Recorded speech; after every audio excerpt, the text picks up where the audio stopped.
আসসালামু আলাইকুম। মহানবী সাল্লাল্লাহু আলাইহি সাল্লাম এবং কুরাইশদের মধ্যে হুদায়বিয়া নামক একটি সন্ধি চুক্তি হয়। এই সন্ধিতে অনেকগুলো শর্ত ছিল। এই শর্তে একটি শর্ত ছিল যে এই সন্ধির একটি শর্ত ভঙ্গ করলে পুরা সন্ধি ভেঙে যাবে। কিছুদিন পরে কুরাইশেরা কয়েকটি শর্ত ভেঙে দিল এবং মহানবী সাল্লাল্লাহু আলাইহি সাল্লাম তার কিছুদিন পরে মক্কা বিজয় করল।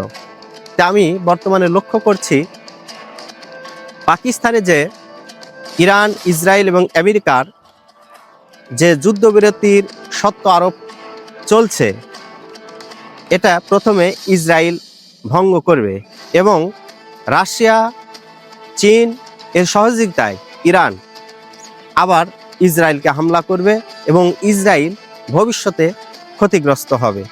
এর পাশাপাশি আমেরিকার যে ঘাঁটিগুলো আছে মধ্যপ্রাচ্যে, এই ঘাঁটিগুলো ধ্বংসপ্রাপ্ত হবে। এটাই আমি লক্ষ্য করছি। ধন্যবাদ।